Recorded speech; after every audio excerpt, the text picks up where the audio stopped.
Bonjour et bienvenue dans l'épisode 30 de Symfony 2. Alors aujourd'hui on va tout simplement refaire un petit épisode cool puisque je vais répondre à quelques requêtes de plusieurs personnes qui m'ont demandé comment utiliser des thumbnails, donc créer des miniatures avec Symfony 2 tout simplement et pouvoir les mettre en cache. Alors pour leur répondre j'ai décidé de faire ce petit tutoriel, donc je dirais pas que c'est un hors série puisqu'on arrive vraiment vers la fin de la série e-commerce, donc ça peut s'enchaîner correctement. Alors, vous pouvez voir ici qu'on a par exemple une image, donc notre petite tomate, avec une certaine taille, et lorsqu'on clique sur plus d'infos, on va voir une autre taille. Bon, ça peut potentiellement prendre plus ou moins de temps. L'avantage d'avoir des thumbnails, c'est que d'une part, ça sera mis en cache, et de deux, les images seront automatiquement redimensionnées. Donc elles seront créées et dimensionnées en fonction de la demande.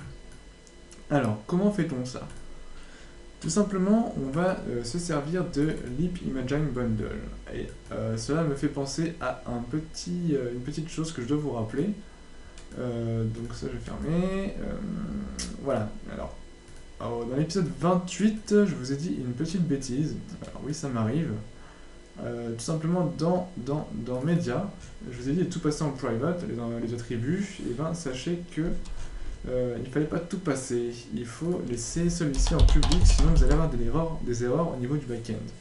Donc sachez que si vous faites ça, vous n'aurez pas de problème ni en front-end ni en back-end, ni de warning, pardon. Si vous faites ça, c'est juste en fait pour pouvoir éditer une entité existante, un produit existant. Sinon ça risque de ne pas passer. Voilà, donc c'était juste une petite aparté. Une fois que ça c'est fait, on revient à notre Leap Imaging Bundle. Alors, on va l'installer, il suffit de suivre la documentation. En soi, elle n'est pas trop compliquée, mais elle n'est pas non plus bien étoffée, je trouve. Et bon, on va pas s'en plaindre, le bundle est déjà fait. Alors, moi je vous l'ai dit par expérience, c'est un très bon bundle, vraiment bien fait.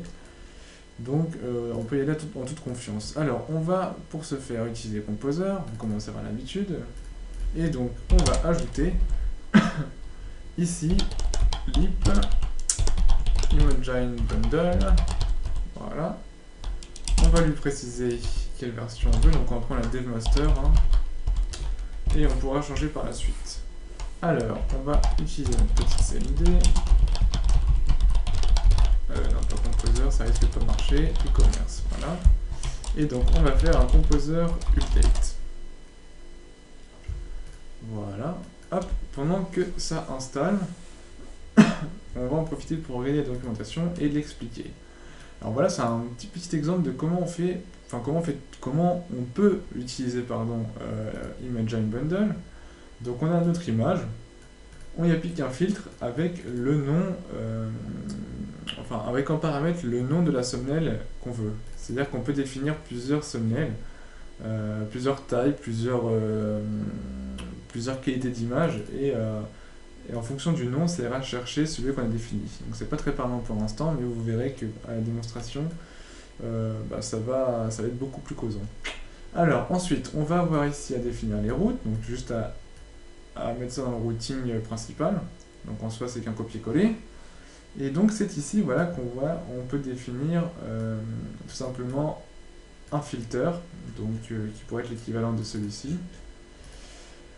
On définit la taille, donc ça sortant, donc c'est ce qu'on veut en taille sortant, c'est-à-dire la création d'image. Donc ça c'est la qualité de l'image, on peut définir plus ou moins la qualité, donc en fonction de la valeur de la qualité, l'image sera plus ou moins grosse au niveau taille, niveau poids. Qu'est-ce qu'on peut voir d'autre? Tac, ça c'est pas trop intéressant. On va pouvoir voir aussi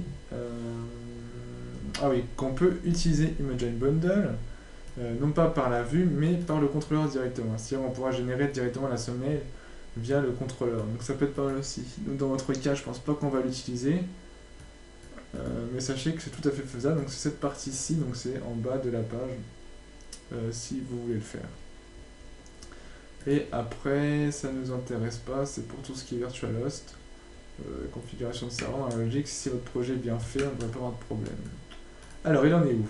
Alors, c'est bien, il s'est installé, il y a une petite erreur. Ok, rien de bien important, je vous explique. On va dans config, config YAML et parameters. Dans config YAML, on avait défini ici mailer inscription en variable, donc il faut la re-rajouter. Comme il nous a re-recréé notre parameters, il ne la trouve plus. Alors ça c'est un inconvénient, hop, hop, voilà. Et là, si on actualise, il ne devrait pas crier dans la logique. Est-ce qu'il va falloir vider les tâches ou pas? Non, c'est bon, ça passe. Allez. Ensuite, on va avoir ici, puisqu'on a installé un bundle, à le définir dans le kernel. Donc ça va commencer à avoir l'habitude, j'espère. Alors, ici, on va lui dire d'aller chercher lip, Imogen bundle, et ensuite lip, Imogen bundle. Voilà. Ça, je ne l'ai pas inventé, hein, vous suivez le chemin. On actualise pour voir si il l'a bien apporté ou si il le crie. On va vérifier.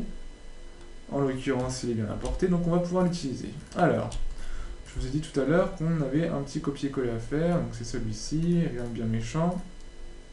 On met dans routing. Voilà. On va le mettre ici. Ok. Ensuite, on va s'occuper de ça. Tac, tac, tac. Ok, donc on va s'occuper de ça donc dans le fichier config. Voilà. Alors c'est ici qu'on définit donc le nom de notre somme. Alors on peut mettre ici, puisque nous on va l'utiliser là, on pourrait l'appeler, je ne sais pas. Je ne sais pas comment on pourrait l'appeler. Peut-être produit...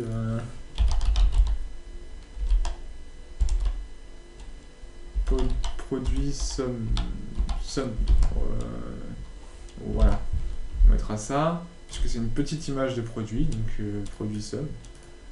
La taille, par défaut, on veut du 300-150. Hop, 300-150. La qualité, on va laisser en 175. On voit qu'on pourrait monter en 80. 80, on veut dire que c'est très très net, c'est pas mal. Voilà, et on va tout de suite faire aussi le produit tout court. Hop, voilà, donc là ça va être lorsqu'on va aller ici. Donc là on aura la grande image, donc en soi c'est plus vraiment une thumbnail. 470, 470, 310. Donc pourquoi on a fait celle-ci? Puisqu'on peut upload plus ou moins une image plus grande, donc autant la faire aussi. Comme ça au moins on ne prendra pas de la place pour rien.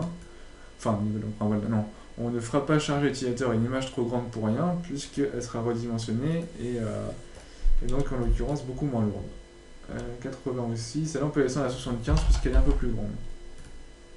Donc elle va être potentiellement un peu plus lourde. Voilà, ça peut être pas mal. Alors on va tester tout ça.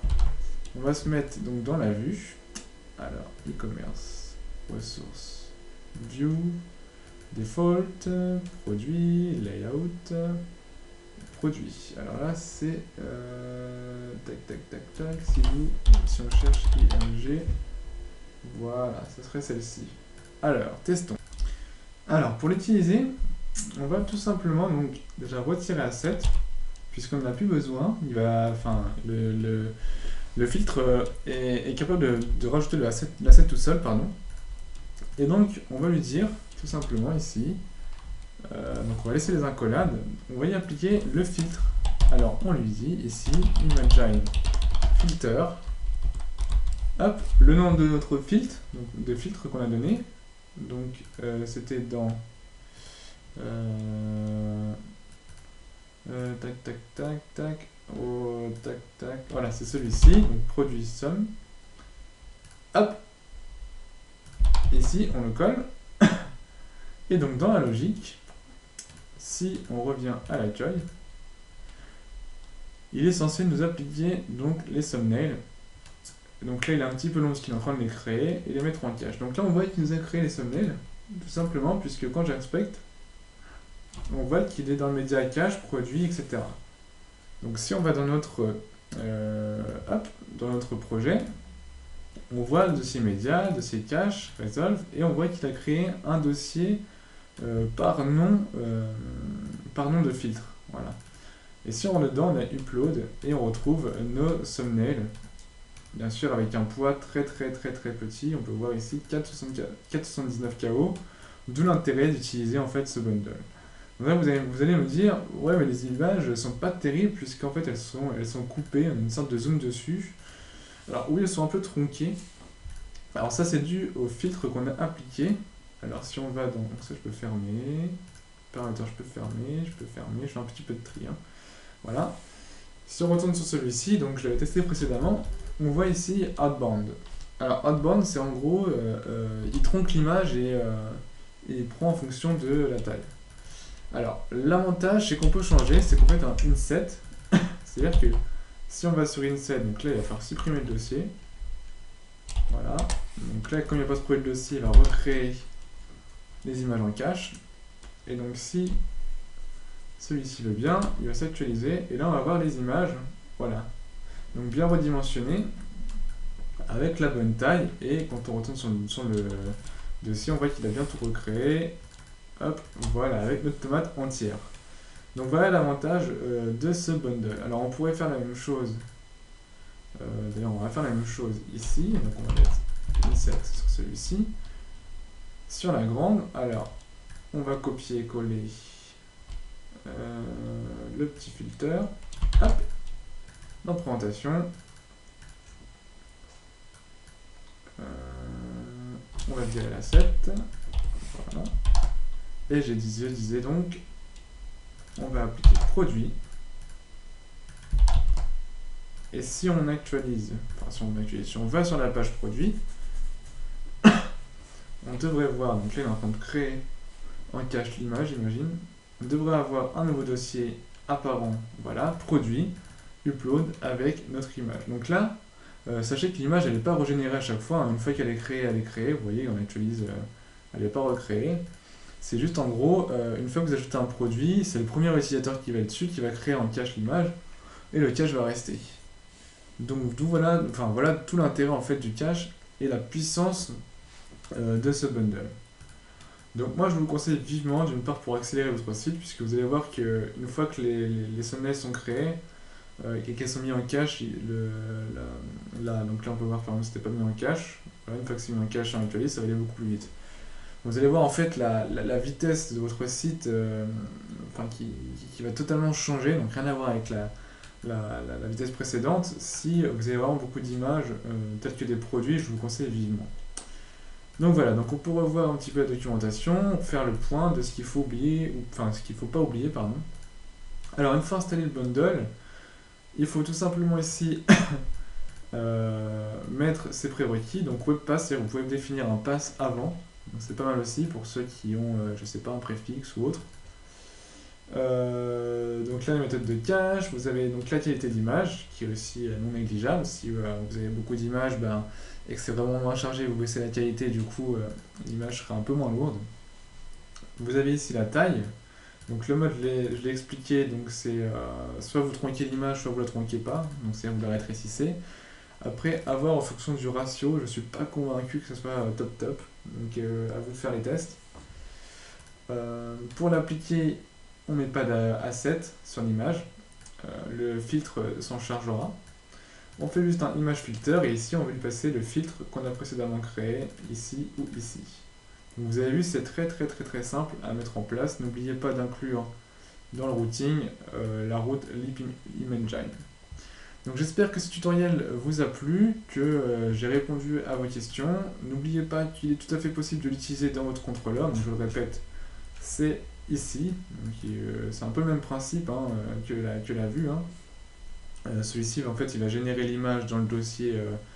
Par exemple, nous, il créera le dossier cache, resolve, produit, upload s'il n'existe pas, il mettra l'image dedans. Donc en gros, vous pré-cachez l'image, c'est-à-dire qu'il n'y a pas besoin d'un utilisateur qui va sur la page pour pouvoir créer l'image. Donc ça peut être aussi pas mal. À vous de voir, ce qui est le mieux pour votre projet.